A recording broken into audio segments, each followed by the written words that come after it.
Hey, what's up everyone? Dave Dustin here. Got another video for you.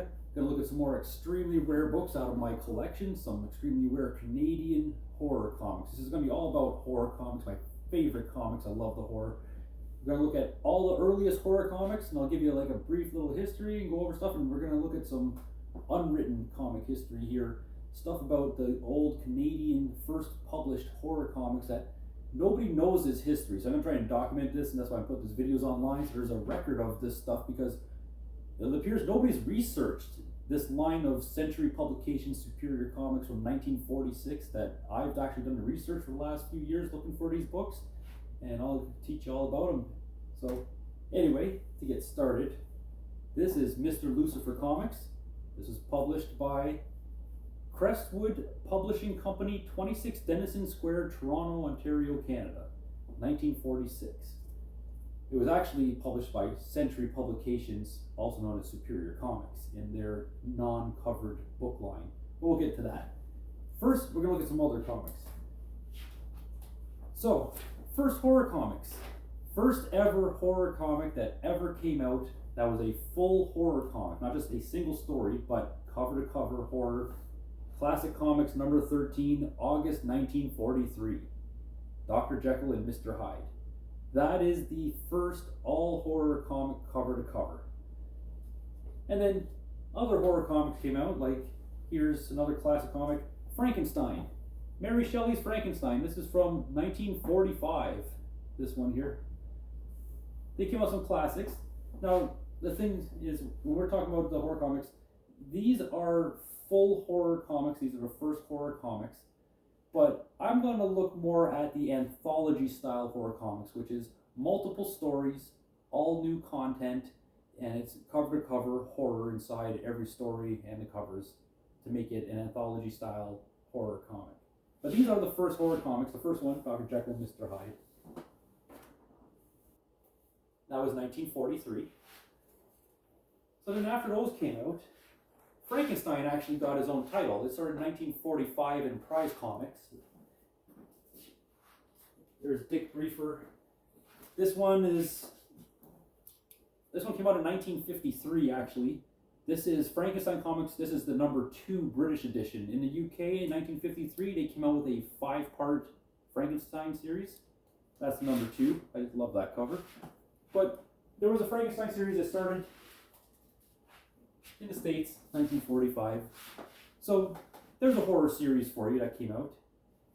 Then you look online, what is acclaimed to be the first horror comic for anthology style, all new content, all horror, cover to cover.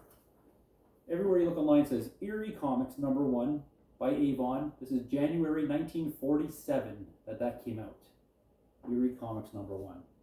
They also came out with a series. So it was 1951 or 2. This is 1952. This is the British edition again, not the American edition. This was by Thornton Porter, Erie Number One. So they came out a series. In the UK, it only went to 3 issues, Erie Number 1, 2, 3, and then after that is when you couldn't publish the horror comics anymore. But in the American series, it went to like 15 or 16. It started much earlier. But this is Erie Number 1 one-shot by Avon Comics. And if you look on Wikipedia even, it'll tell you that the first one being Dr. Jekyll and Mr. Hyde. And then Erie Number 1 is the first horror comic with original content. And elsewhere it says, it quotes historian Ron Goulart says that this is the first out-and-out horror comic. So that's what it claimed on here, and that is to be the first horror comic. But actually, before that came out, there was this other comic called Spook Comics. Spook Comics number 1. So this was from 1945, Baily Publishing in the United States. So this is by the cover, and the first story is John Giunta. And at the time, he had a 15 and 16-year-old assistant in those years, Frank Frazetta, very famous, well-known artist, of fantastic artwork after that. He was the apprentice of John Giunta, so he probably helped with the cleanups and some of the work on this. Who knows what all he did? It's not really documented what he did. It's cool to think that Frank Frazetta did assist with the first ever horror comic. Here's the original artwork, Spook. This was sold November 19th, 2020 by Weiss Auctions, lot number 373, and the original artwork sold for $8,500, that's pretty cheap considering that this is basically the cover for what is really the first horror comic. It's horror throughout. Like, we'll look at the whole thing. I'll show the whole book to you. Now, just for good measure, so after Spook Comics and that came out, the first Canadian horror comic, where it's all Canadian artwork, all Canadian content inside, would be Journey into Fear, number 1, May 1951. So this was published by Superior Comics, and it was all Canadian horror. There's a couple lines, but that started in the 50s. That was May 1951. Now, as for the best horror comics, now you're talking about EC Comics. Vault of Horror, Haunted Fears. This is Vault of Horror number 22, Canadian edition. Got some more Frankenstein there for you on the cover. This one here, Haunt of Fear. It's Haunt of Fear number 11, the Canadian edition. Ghastly Graham Ingalls artwork.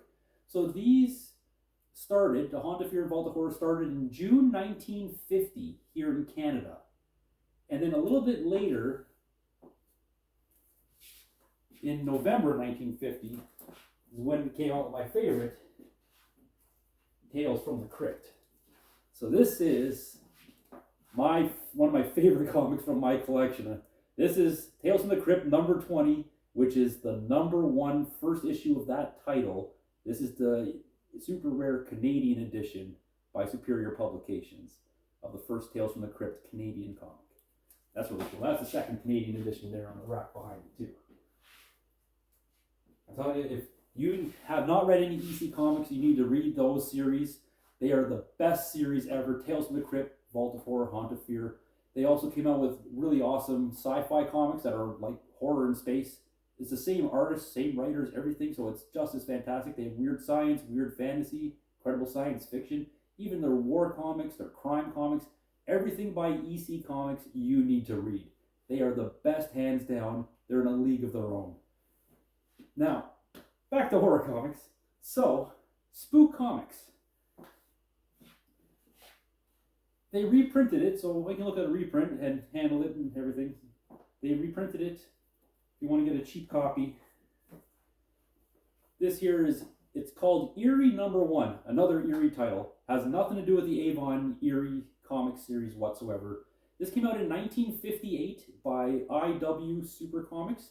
They reprinted all kinds of 1950s comics in late 50s and another big run in the early 60s, where they bought all the printing materials from like the warehouses of publishers, and then they just printed the comics. They had no rights to the publications, but IW just reprinted all these comics anyway, and this cover image has nothing to do with Eerie. This actually comes from Strange Worlds number 6 by Wally Wood before he went to EC Comics. Really awesome cover by Wally Wood. So anyway, we can look inside this comic to see all the contents of Spook.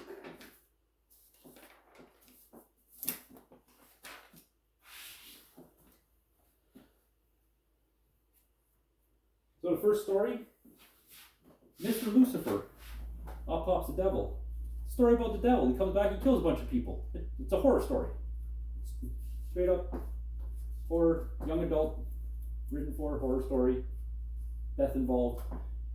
Second story in this book, Gregory the Ghost. It's a ghost story. It's another horror comic. It's just a comedy story. It's not horrific. It's meant for younger kids, but it's all about a ghost.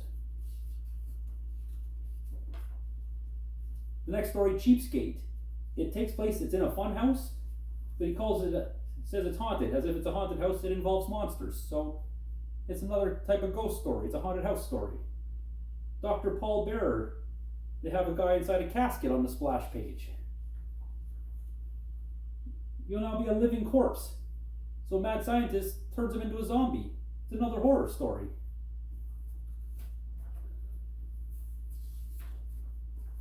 Obi makes Jumpy. So here you have the skulls on the cover. It's a voodoo story. And it involves death. The end. It's a horror story. This whole comic, Spook Comics #1, the whole thing is a horror comic. So Baily Publications, they published Spook Comics.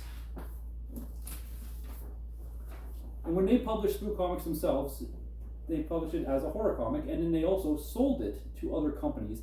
They sold comic stuff to other small companies, apparently, that are just entering the market. If you look online, you look on their clients on Wikipedia, Century Publications, Superior Comics, is not even mentioned. And they were their biggest client of all. It's a big mystery, apparently. I don't know. Nobody knows about this except for me. I did research for the last couple of years on this whole line of comics by Century. And here in Canada and Toronto, we were their biggest client. We're not even mentioned as being a client, but we published almost everything that they came out with in 1945 time. Around that time period, like late 44, 1945 into early 46. We're not even mentioned as being one of their clients, but we published it all. We shipped it all over to the UK, to London, England, and it was published over there. It was distributed by Streamline Books after we published it here and distributed it over to there.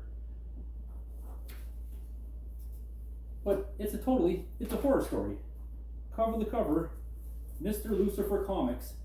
This is the first horror comic published here in Canada in 1946. It is all horror related stories, inside and out, like cover to cover, all horror.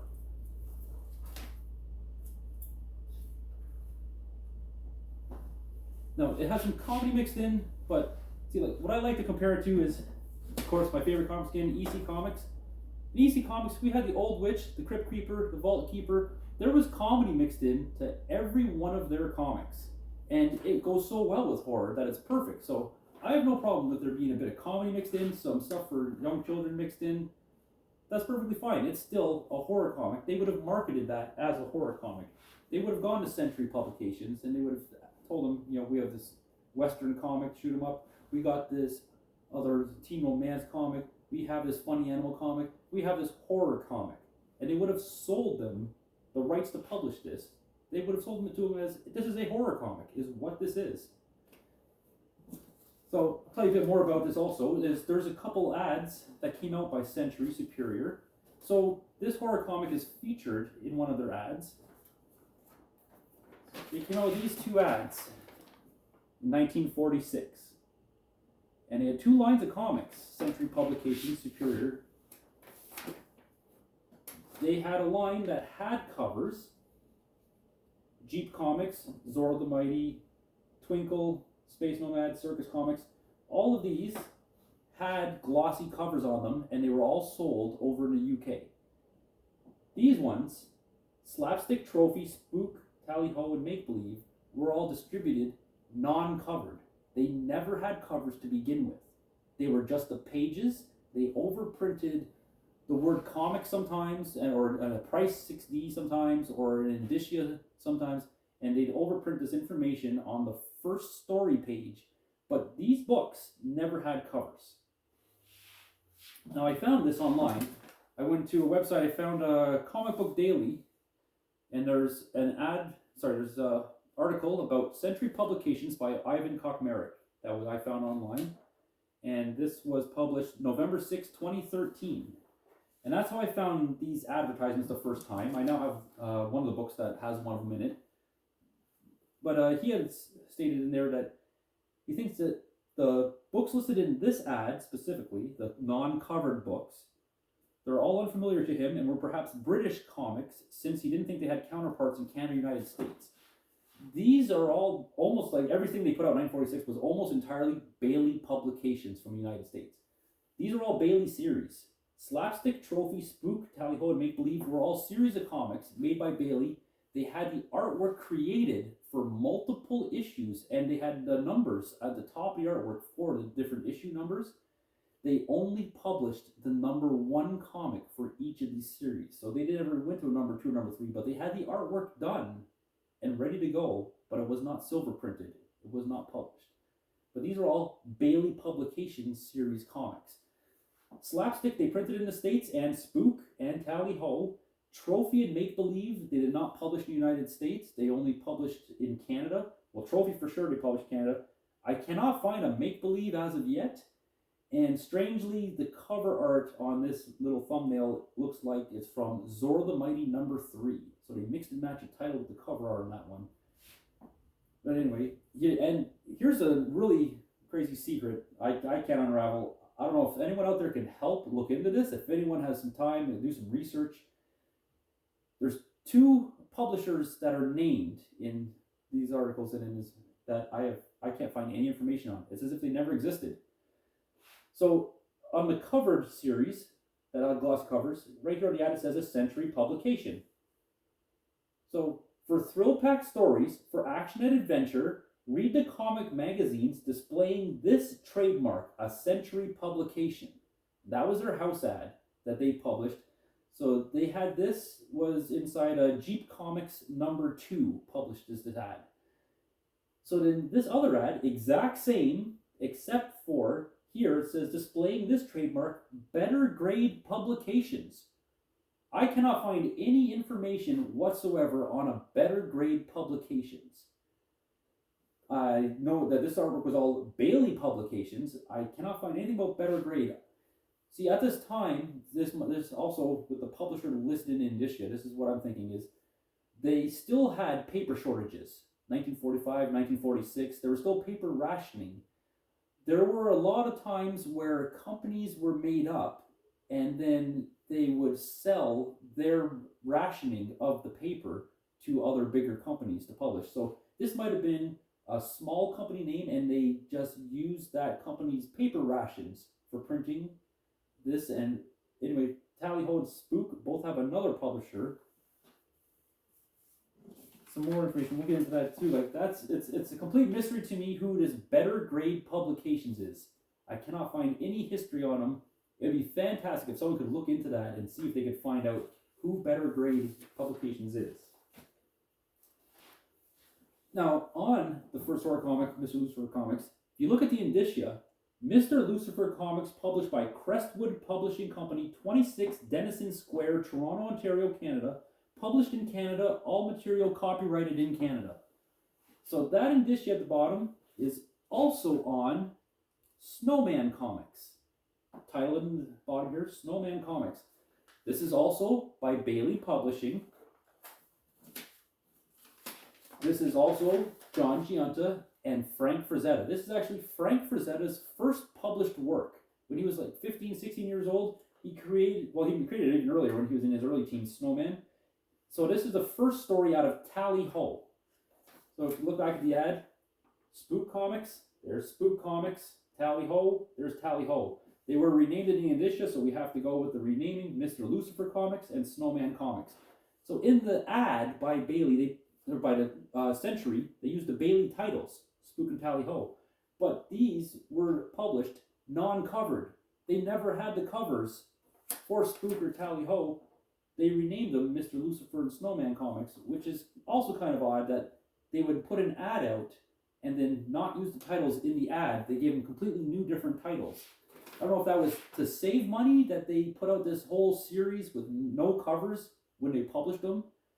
I don't know if they just, the rationing, they didn't have enough paper. It was very expensive to use the glossy paper. And then also British comics over there at the time, they were just, a lot of them were just pulp pages. They didn't have glossy covers. So maybe they thought they could get away with selling a bunch of them over there and they'd be better received.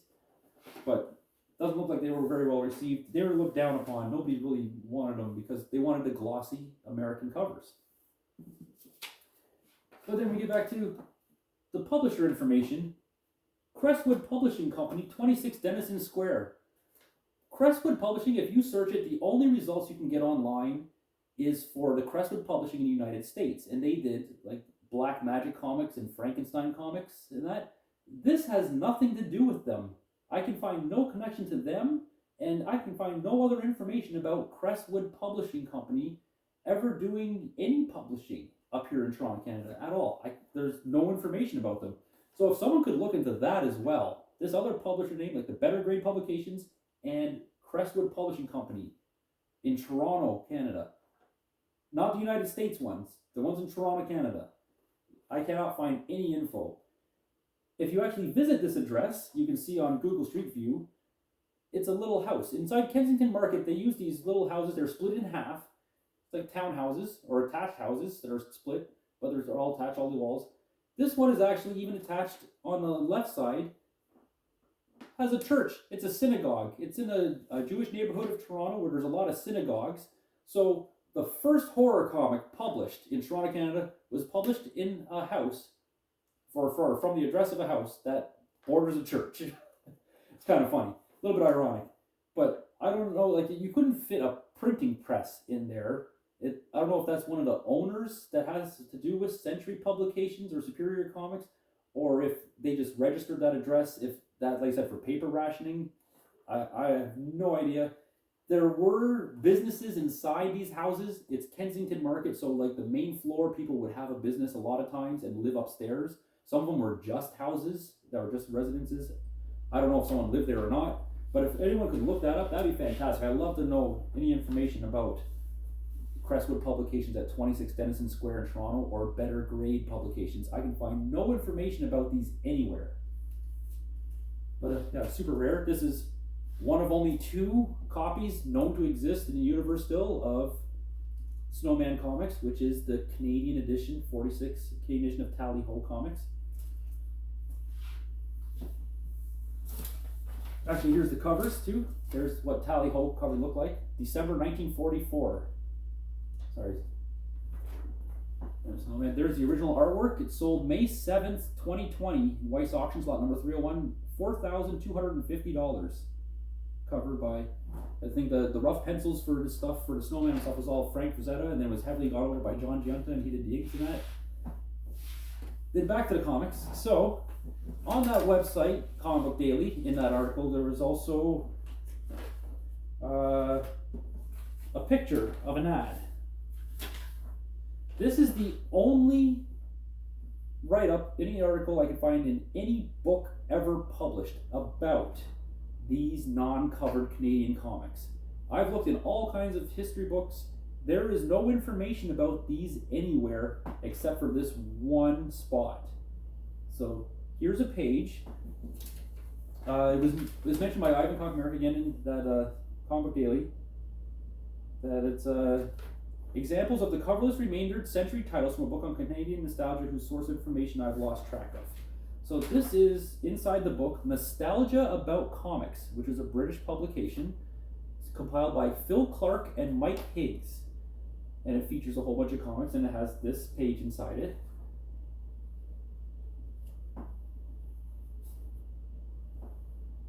So this paragraph down here, what I'm going to read right now, what it says down here is a selection of Canadian coverless comics that could be bought in the UK during the 40s. Yep. The majority of these were remainders. The retailer would rip off the cover as proof of unsold copies, but instead of scrapping the contents, they would be packaged up and used as ballast. Upon entry to these shores, they were then sold either without the original covers or occasionally with special fake covers printed for them. Zor the Mighty number 1, second row center, appears to be one of these. That's because it had a cover. Zord 2, second row right, and the rest of the comics on this page seem to have been packaged without covers and had the Century Publications logo overprinted on the splash page. Superior Publishers and Century seem to be the same company, as both names appear on the various comics. Superior Century Publications were distributed in the UK by Streamline Books of London. That's the majority of that paragraph down there. So what it's showing here is Splash Waters, which was later reprinted in the US as Full of Fun by I.W. Walden. And it was originally called by Baily Barrel of Fun. They changed the name from Barrel of Fun to Full of Fun. Then The Conquerors, this was actually published in the States as well as being called The Conquerors. Stunky Shopkeeper, that was published in the States under Funland. Dr. Mercy, that was Zoom Comics. Zord the Mighty, it had a cover on it, a gloss cover, Zord the Mighty number 1, but they stole the cover art, they reused it, from Blazing Comics, and they just put Zord the Mighty as a title. They changed the title on it.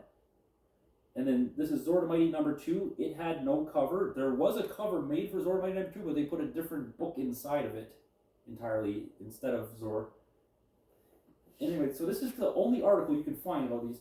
But what they're saying is that these non-covered books here, they're being accused of being remainders. So over there in the UK, over in like London, England area, where all of these were distributed, they thought that these books were sold in Canada with a cover, and unsold copies had the cover removed, so they were remainders, and then they were shipped over there to try to resell them over there to make some money off them, the ones that wouldn't sell over here. They were thought to be incomplete, as if the covers were removed, so they've been destroyed. They're coverless. They're wrecked. They're just a cheap imitation. Like they had no glossy cover on them. Everyone wanted the glossy American cover. They were totally looked down upon. They destroyed them all over the place. They scrapped them all, thinking that they're just incomplete comics. They're just in like horrible shape. They have no cover. They're not collectible. So as much as people destroyed comics already from the 1940s, they destroyed these even more, thinking that they were incomplete remainders. These were never sold over here. They were not our remainders. What happened was Century Publications, Superior Comics, they made joke books in World War II in the 40s where you'd have a comic on a page with a one-liner joke underneath, and each page was a different comic, and it was just a joke book. They had army joke books and just regular joke books until, well, they might have had a couple comics, but 1946, they came out with this huge line of dozens, more than 24 comics in 1946, half of them with covers that were actually mixed and matched with different contents, and then the other half had no covers. They were non-covered. Some people call it self-covered because it's the same material, but it's non-covered. They have no covers to begin with. They never purchased the cover art from Baily Publications. They just published these with just the story contents, and then they overprinted the word comics on a lot of them. They have a 60 price here with a 1 shilling sticker on top. They overprinted an indicia, but it's not a remainder comic. It was never had a cover. But because people thought that these had covers, they destroyed them left, right, and center to the point that now they're virtually non-existent. There's only 3 of these currently known to exist in the entire world right now. I've been looking for these for more than 2 years. I've been searching around the world for these non-covered comics by Century Publications, Superior Comics, 1946 line. And I have found about 30 for sale. I bought 23 in the last just over 2 years, 23 of these non-covered comics. I bought, out of those 23, 0 in Canada. I imported all 23 of them from the London, England area, from the UK. That is the only place they have these. I have only seen one of these once. It's the only anomaly, and that's what I'll tell you about right now, because you can see, like, here's a pile of them right here. Zora the Mighty, the Conquerors, Dr. Mercy, Skunky Shopkeeper, more Conquerors, Golden Lad, Zora the Mighty. Like, none of these were found in Canada. If these were distributed in Canada and remainders went to the UK, we'd have a whole bunch of these up here in Toronto, Canada area. We do not have these up here. I found all these in the UK. There's more of them. So it only stands to reason that we never had them here. There's no history of them written in any book here. No collectors know about them. No stores know about them. People in the area have never seen these. You can't find them on eBay. You can't find them here. They don't exist here in Canada. They were never distributed here. The only few of these here in Canada, well, I probably have the most of them. And then the only other few that are here were probably imported from the UK. They were never distributed here, or you would find more of them here. They're not here. But that makes them even more super extremely rare, because in the UK, they thought that they were just remainders that were from here. Because they used to get remainders even before World War II. I had read in a book about children's comics published in the UK by George Pumphrey, where they would sell the remainders in bulk to the UK, and they'd sell them for, say, like a cent each, 1 penny each, and they'd sell them for 6 pennies each. And it talks of them getting these, and also from Australia, apparently they got some bunch of remainder comics. So they just assumed that these Canadian comics going over there were remainders, but they weren't. It was this Century Publications tried to be the middleman because they couldn't directly import American comics into the UK at that time. There was a War Exchange Conservation Act here in Canada. Like during the war, you couldn't import American comics. Same with over in Great Britain, you couldn't import American comics for a while. So Century bought the materials to print these comics.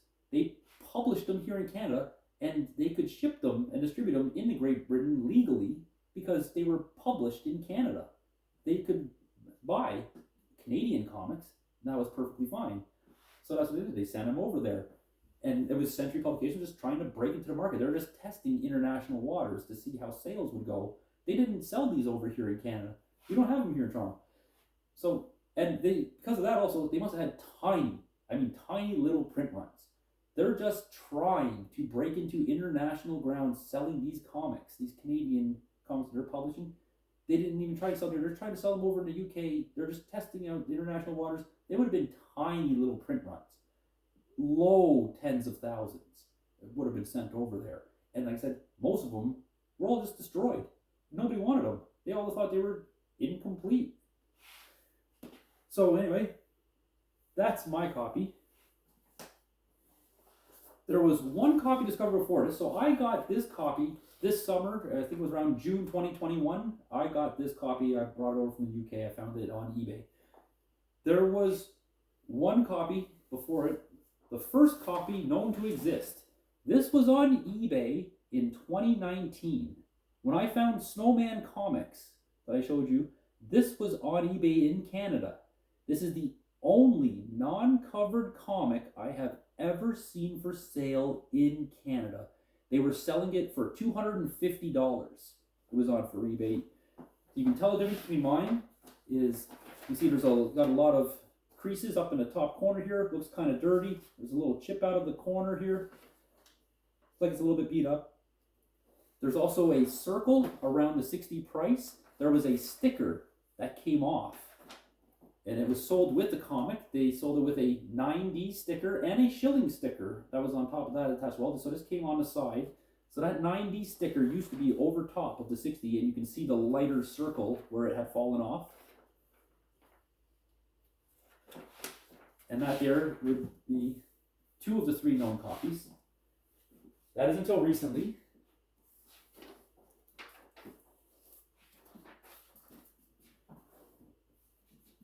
So just a couple months ago, in October 2021, I discovered this. Mister Lucifer Comics.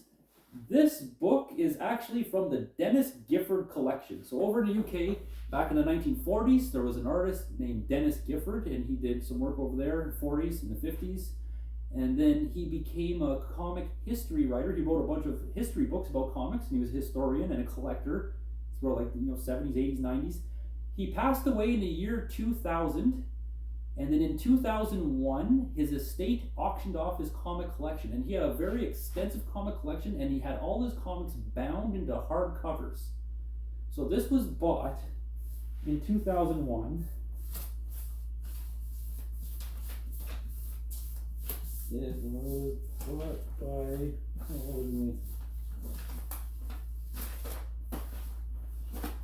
Oh, I lost the page. It was bought by Phil Clark, who published that book, Nostalgia About Comics. The one that had that one advertisement in it, the article about the non-covered comics being remainder comics. He purchased that off of the estate in 2001, and it's been sitting hiding inside this book for over 20 years until now that I just discovered it. So now there are 3 copies known to exist of Mister Lucifer Comics. You see this one had no sticker, there's no light spot, it has no sticker now, bound inside. From the Gifford collection, and then the other one from my collection. So here are the 2 of the only 3 known copies to exist in the world of the first horror comic published here in Toronto, Canada, Mister Lucifer Comics. So that's really cool right there. Anyway, hope you enjoyed the video. Get some more on the go, some more super rare stuff. Stuff you'll probably never see anywhere else. It's extremely, extremely rare books out of my collection.